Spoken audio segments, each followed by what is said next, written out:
বাংলাদেশের সংবাদপত্র জগতের অন্যতম শীর্ষস্থানীয় জাতীয় দৈনিক জনকণ্ঠ দীর্ঘ সময়ের সংকট, অনিশ্চয়তা এবং অচলাবস্থার কারণে যার প্রকাশনা ও স্বাভাবিক কার্যক্রম মারাত্মকভাবে ব্যাহত হয়েছিল। তবে সব প্রতিকূলতাকে পেছনে ফেলে আবারও ঘুরে দাঁড়ানোর পথে এগোচ্ছে এই ঐতিহ্যবাহী গণমাধ্যমটি। দীর্ঘদিনের দেনা পাওনা সংকটের সমাধানে মালিকপক্ষ ও সাংবাদিক কর্মচারীদের মধ্যে সমঝোতার মধ্য দিয়ে তৈরি হয়েছে নতুন আশার আলো। জনকণ্ঠের স্বাভাবিক কার্যক্রম পুনরায় সচল করার লক্ষ্যেই এখন এগিয়ে চলেছেন সংশ্লিষ্ট সবাই। যে সংকটকে ঘিরে দীর্ঘদিন ধরে ছিল অনিশ্চয়তা, আন্দোলন আর নানা আলোচনা, সেই পরিস্থিতিতে এবার আশার আলো দেখছেন সাংবাদিক কর্মকর্তা ও কর্মচারীরা।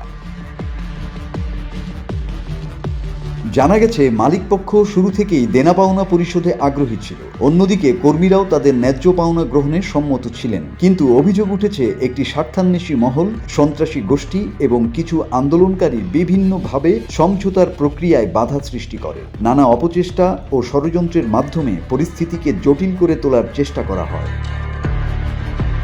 তবে সব প্রতিবন্ধকতা পেরিয়ে অবশেষে সংশ্লিষ্টদের সঙ্গে মালিকপক্ষের সমঝোতা হয়েছে। এর মধ্য দিয়েই দীর্ঘদিনের আন্দোলনের অবসান ঘটেছে। গত ২৬শে জুলাই রোববার পরিস্থিতি স্বাভাবিক রাখতে জনকণ্ঠ ভবনের সামনে শান্তিপূর্ণ অবস্থান কর্মসূচি পালন করেন সাংবাদিক কর্মকর্তা ও কর্মচারীরা। হাতে ছিল ব্যানার, কণ্ঠে ছিল একটাই দাবি: দ্রুত বকেয়া দেনা পাওনা পরিশোধ।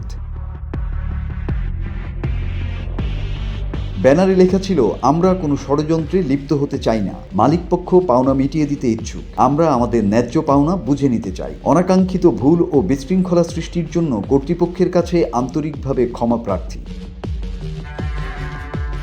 কর্মসূচিতে অংশ নেওয়া সাংবাদিক ও কর্মচারীরা জানান, দীর্ঘদিনের অনিশ্চয়তার পর মালিকপক্ষের উদ্যোগে তারা নতুন করে আশাবাদী। তাদের প্রত্যাশা, দ্রুত বকেয়া পরিশোধের মাধ্যমে এই সংকটের স্থায়ী সমাধান হবে।